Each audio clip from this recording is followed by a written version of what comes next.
I will say that I'm midterm bearish, so I'm near-term bullish. I'm Okay. long Bitcoin, long Ethereum, but I do have a midterm like turnaround point at some point in the future.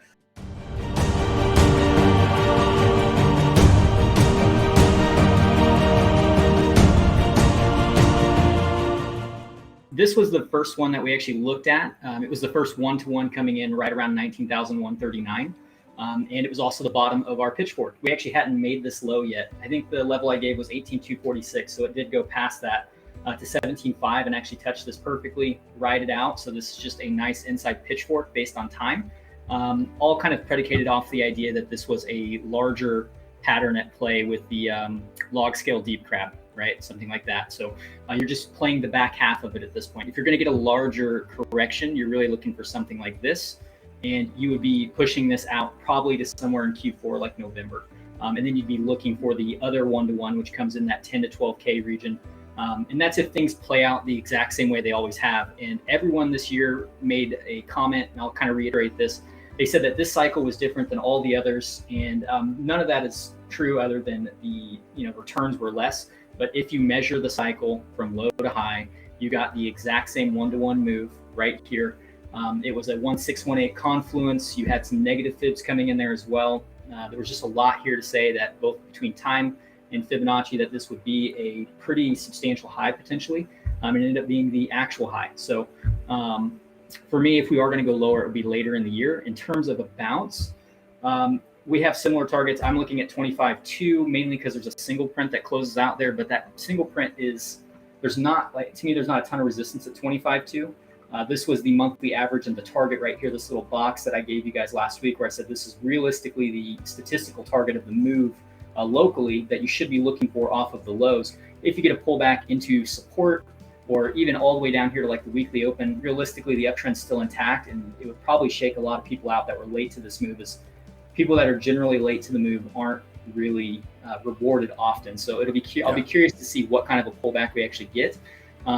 If you get above, I would say 23,391 though, you're probably going to at least challenge the high, maybe even make a move to that 25K level. Main reason being is if you were to look, these are your initial balances for the last 2 days. And you can see that this is your daily high right here. It's just the candle extrapolated into, broken up into fibs, and then also a channel. And you're just basically butting up against it still and finding rejection and rejection. So if this begins to break down further, you'll start to see some of these lows get taken here. I imagine a lot of players will get taken out because people tend to long late into moves. Unfortunately, that's the emotional side of things where they chase the move because they feel like they've missed out. And then once those people are washed out, it can leave the door open to really kind of just take off again without them. So that's what I would be looking for. So if you were looking for a long, I would be patient. This isn't a place to really be putting your money. You should have done that far sooner. I will say that I'm midterm bearish, so I'm near-term bullish. I'm long Bitcoin, long Ethereum, but I do have a midterm like turnaround point at some point in the future.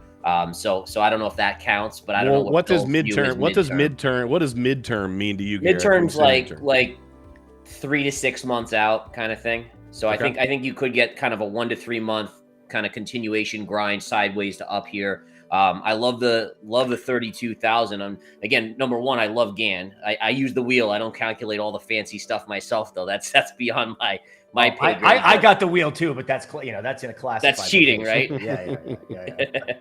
But you could see right here. So I mean, and what's amazing. So see this down sloping trend line. Where is it? Basically right around that 30,000, 32,000 area right there. So it makes a lot of sense. We could go up there. I have my first target short-term upside at 25.5 right here. This is the Terra Luna low, and then all this consolidation here should be a ton of resistance around 28.5 or so. And then obviously you have this sloping trend line. So I think that we go up, we take out 25.5, we test this area.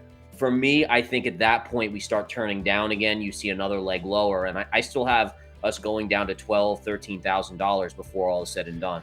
And I would just like to say just something out of interest, and I got my chart up here, is that, in history, you actually see that type of thing happen. Like with Bitcoin here, if you go back to 2017, you had this monstrous drop from about 20,000 all the way down to 5,800, 6,000, right? And then what did it do? It went from 50, basically, like let's say 6,000. It went all the way back up to 11, almost 12,000. So it basically went the equivalent of going from 17.5 to 35,000, doubling. Then what happened was you went sideways. Bear with me here.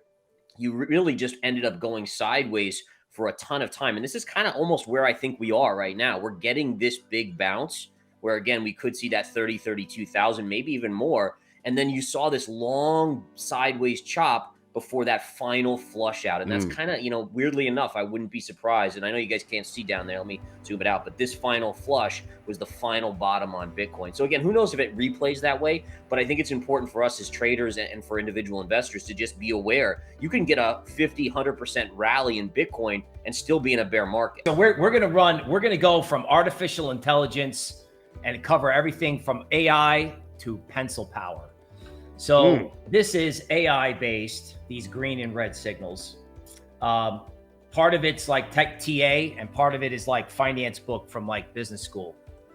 So when it works, it really works. Okay. And I think this is just like what happened in July of last year, right? Sometimes when the market, like if it's up in this, if it goes down in the spring, it's up in the summer. Right. I won't bore you to death with that, but I do have reason to believe this is like July of last year. Now, this is from our market page, and I think this is like the most stunning stat ever. Only 6% of the big cap coins are above their 60-day exponential moving average. Now, like, why am I looking at that average? Well, because our quant guys did some math and they said, hey, that's the average to look at. So even with all this upside, right, most of this market hasn't gotten above, say, its average price for the last, say, 3 months. Yeah. So that leads me to believe that, like what happens if everything starts breaking out all at once? Now, just to look at like Bitcoin, right? Just like an 89-minute chart. Okay. I got that from the guy that gave me the first technical analysis textbook. Right. And speaking of like the leading edge, like I noticed in equities when something would get to, it's like, either say it's 38 or it's 23% retracement. Okay, that's a sign of one thing. A strong uptrend, yeah, but it's a sign that hedge funds don't have it. There's a lot of hedge funds out there that are circled around in a meeting like this going, oh shit, what are we gonna do? We don't have Why do you say that? Well, because when you watch the market go from 800 to 1600, like on a rope, that's just reflective of lack of selling, right? And all these hedge funds, they missed it. Right. That's why it ran the way it did. Right. It's people chasing. So if you think about Bitcoin holding here and how much Bitcoin could catch. Yeah. So this range that I have to imagine we talked about this on the show here once or twice before because we fell into this back in June. And we were targeting this at the time. So this is actually an old range, this grayed out box here. The range actually only goes to 960. I just drew it down here for the 2 weeklies I was looking at. So this little grayed out area was the range that we dropped into. Natural target was the point of control, which was $1,100. And then the range low essentially was the next one. On a 4-hour time frame, we dipped a little bit towards this weekly, but we never closed the daily below this range.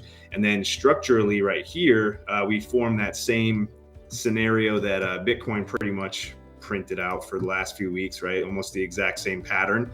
And before Bitcoin broke out, Bitcoin was like in this region equivalently.